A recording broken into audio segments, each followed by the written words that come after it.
Hi, I'm Edda, and this is Beauty Flip. I show ordinary people what's so extraordinary about them.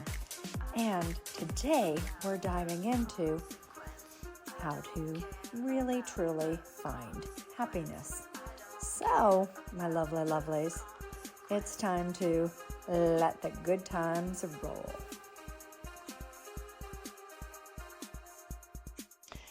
Hey, all you beautiful people. Today, we are diving into happiness and what truly makes us happy. But to start off, I think we want to actually look at where we often go down pathways that we believe are going to make us happy and end up, after a lot of work, finding that indeed, we are not. So let's start off, if you will, with a story about a really amazing and talented woman who truly, by everything she has accomplished, should be happy. The fabulous woman that I am talking about today to help illustrate our point is the very talented Billie Eilish. Yeah, let's look a little bit about her life and her career. So she started off in a very ordinary life. She wrote basically 11 songs when she was a young kid, when she was 11 years old. And ultimately, these songs, they brought her great joy. And she saw that she wanted to ultimately be and become a recording artist. And she worked with her brother Phineas in their home studio. And ultimately, they released their first songs on SoundCloud for fun. The turning point was about 2015 when she did Ocean Eyes, a song that Phineas originally wrote for his band and Billie Eilish recorded it and uploaded it, and it went viral. So from this point, she became quite the star, right? She had her certified multi-platinum in 2017, Don't Smile at Me. She had her other album that became one of the best-selling albums of the year, When We Fall Asleep, Where Do We Go? And then she did a total Grammy sweep in 2020 for Album of the Year, Record of the Year, Song of the Year, and Best New Artist. Wowza. And when you think about this, this is also amazing. And truth be told, when we look at this from the outside, we all think, yes, this is exactly what we want. We want to take our, if you will, God-given talents and become something in this world and become talented and potentially rich and famous and have great ability to claim what it is we want to do with our creativity and have enough money to really make a pathway for ourselves. And truth be told, our lovely Billie Eilish has won 9 Grammy Awards, 2 Oscars, billions and billions of fans and people streaming, a global fan base. She has a signature aesthetic that has reshaped the pop culture and influence across fashion, mental health and advocacy, and certainly Gen Z's identity. Wow. She is literally one of the most decorated artists of her generation, and she's still only in her 20s. That is amazing. Now let's just talk about what she's learned in this crazy little journey that she's been in.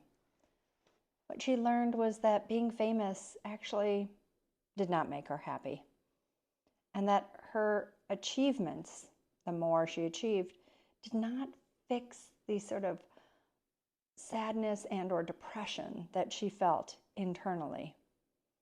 And then that the world's expectations, because of her fame and her popularity and all the things she had done, made her even feel like she lost more and more of herself.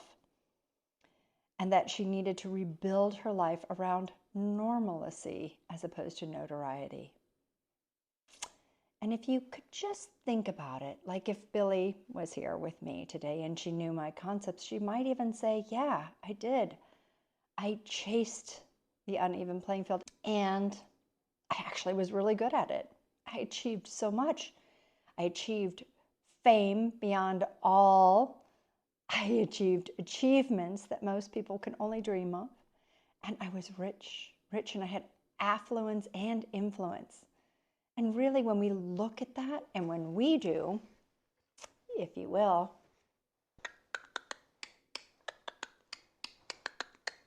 the mindfuck math, it really does seem that she should be so high up on this uneven playing field that life should dissolve and that she should just be truly, truly happy.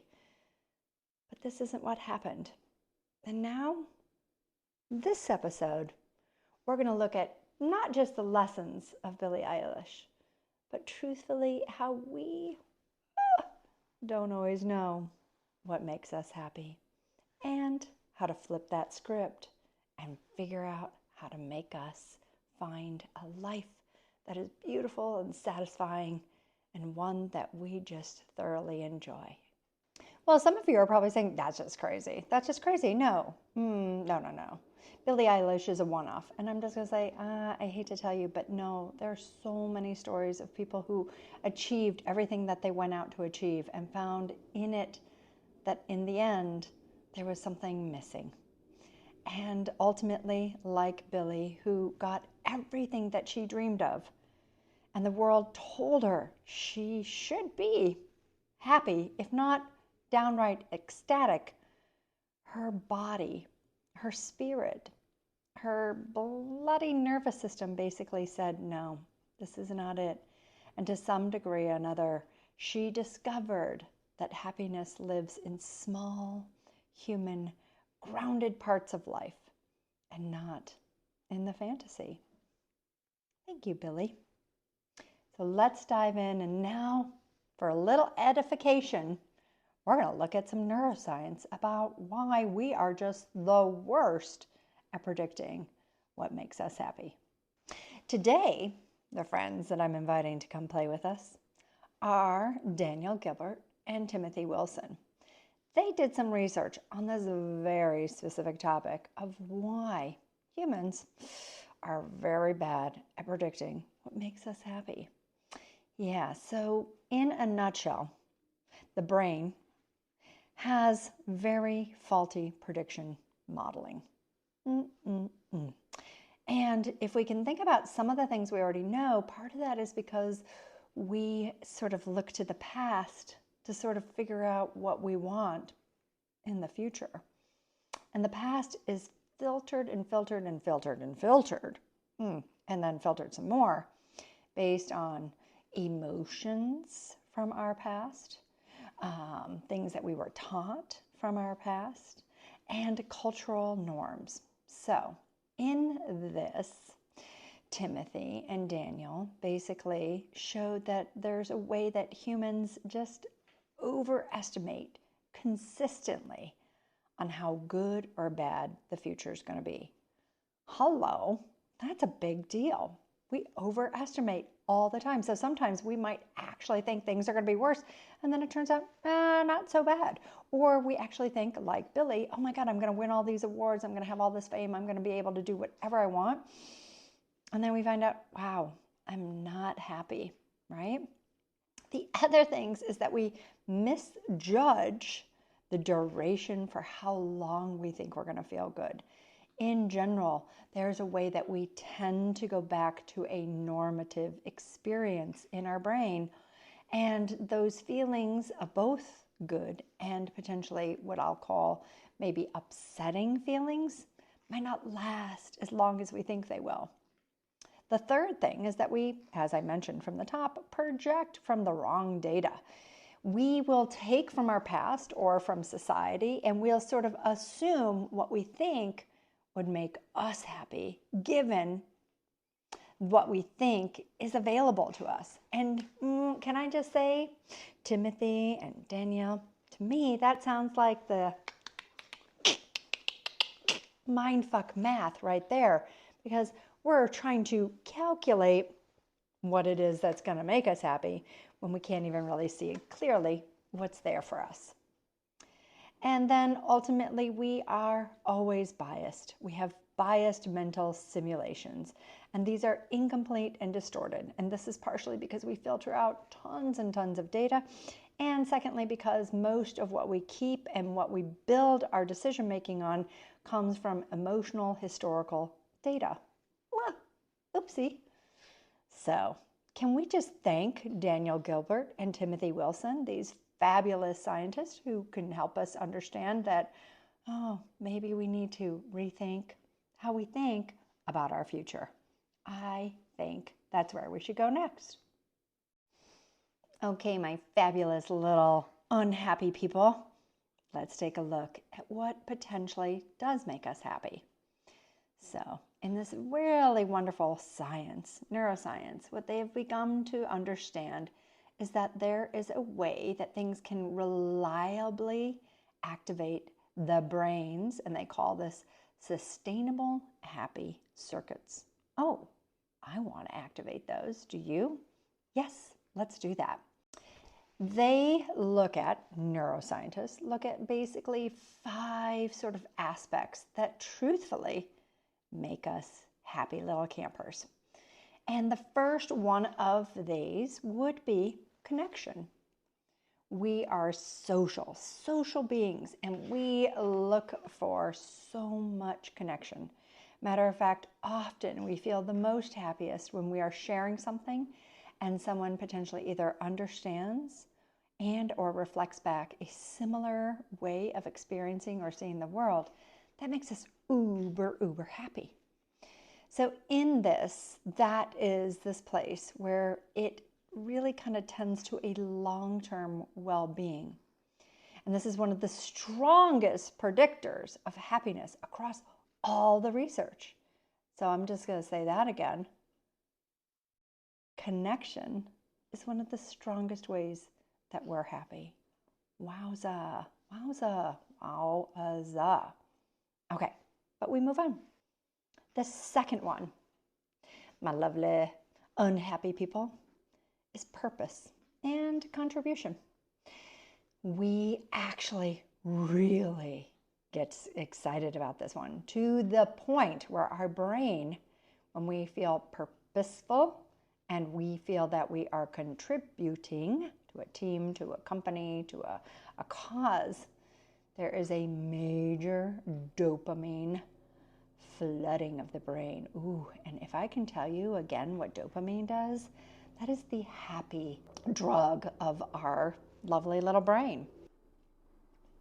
We have this dopamine system that responds strongly to progress and meaningful effort than to achievement itself. Whoa! So the act of doing something is actually almost more going to produce happy feelings than achieving it and being done. Yeah, that's cool. But let's go on. Let's look at what the third thing that our fabulous neuroscientists are going to tell us that makes us happy. This one is savoring and presence. So instead of worrying about the past or thinking about the future, it is being in the moment right now. And there is 1,000,001 yogis and meditations that tell you, be in the now, find the present moment, now, moment. And it is actually true. Mindfulness, as well as gratitude and finding ways to savor, activate a part of your brain that is called the default mode network. And in a way, increases your individual subjective well-being. So partially what we're saying, I'm going to reframe it, is the way that you look at things, and if you can find things to be grateful for or to savor or to just like really connect you to the power of what something was and how you like it in the moment, you will activate a part of your brain that subjectively makes you feel better and creates well-being. These are delicious. I hope you like them as much as I do. I think it's time for our fourth one, shall we? Now, I've said this before, values. Values are so powerful. When your behavior matches your identity and your values, your brain experiences something called coherence. And in this lovely little moment of coherence, there is this form of internal rightness, ta-da, that produces a calm satisfaction in your brain. Are you calm? I'm calm. Are you calm? And I think we can all speak to this, these moments where you might actually stand up for an ideal, and as you do it, you sort of feel like there's a rightness to your action. And that would be an example of that valued aligned perception. And number five, which again I've also named, is novelty. Novelty and learning. Oh my gosh, we as human beings love to learn. We love to discover. We love to see what is in the universe. And you and I both know, if we had a toddler with us right now, they'd ask us a million times over, why? What's this? What does that do? How do I do that? Over and over and over and over again. And if you follow that sort of internal little aspect of being a human into your greater days, beyond the rote learning and the learning to take tests, you discover that we just absolutely are fascinated by our world around us. And it takes us on a journey that is both outward in discovering what's there, but inward in discovering what matters to us. And that is truly, truly powerful.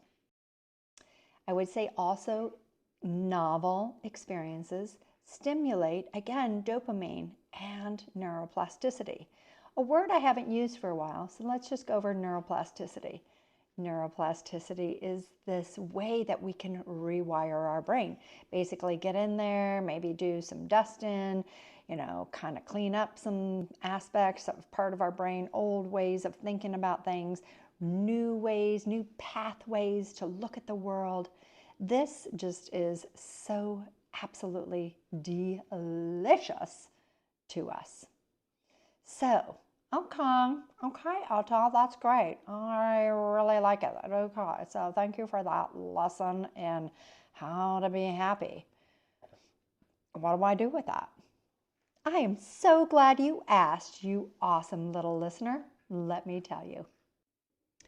So I think if we could flip this script of happiness, we could say, just downright, it is not the destination, even though having a destination matters, because it is important to dig in and try things. But it is never over, because anytime you find a destination, there you are with a new invitation to discover. And secondly, flipping the script about this idea of sacrificing yourself for some greater outcome, some way that the world will see you, is never, never, never going to bring you happiness. It might bring you other things, and you might be happy, but you're not going to be happy because of that. You will find your greatest amount of joys in discovering and playing, being curious, finding new ways to, if you will, open doors and avenues by which you, no matter what age you are like a little kid, discovering and playing in the major sandbox that is life and earth. And here we are, these fabulous human beings. What's amazing about our world is that there is no end to which you can discover. And truth be told, the more that you apply yourself to any end, the more you find that there is to discover. It has been said over and over again by the greatest, most talented people that they have found that the more they apply themselves and the more they learn, that there's always more to learn. This is truthfully the invitation for flipping your script. And in that, kind of getting it out of your head that maybe you don't need the status. Maybe you don't need the money. Maybe you don't need the awards or the accolades. Maybe you don't need the fame. Maybe all of that might come.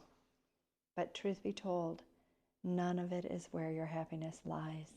And in fact, sometimes those things are the very tidal wave that lands on top of you and potentially makes you so lost that you need to figure out how to tread water again and try to find some land in which you can stand on and discover who you are again.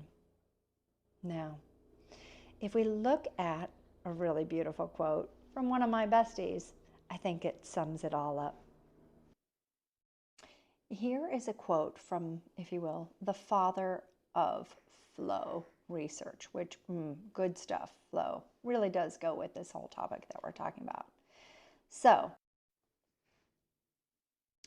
I guess I would say a quote from Marcel Proust, who is... Proust is a French writer best known for his monumental 7-volume novel called In Search of Lost Time. And I like how he says it. The real voyage of discovery consists not in seeking new landscapes, but in having new eyes.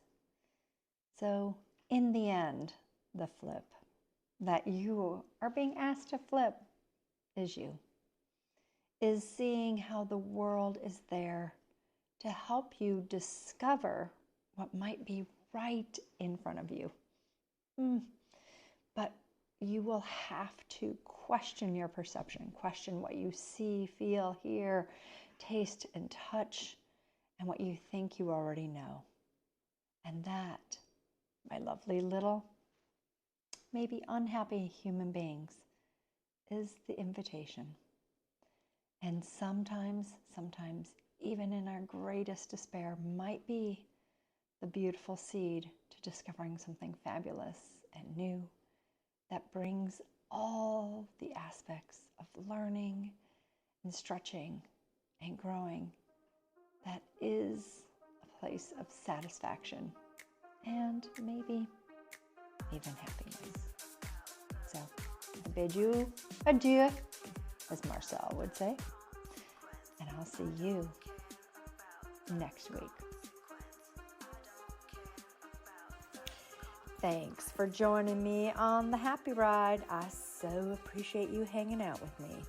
I am just going to tell you a thing or two. Next week, we are going to look at two ends of a spectrum. Are we domesticated? And is it time to re-wild? It's going to be a wild ride. See you next week.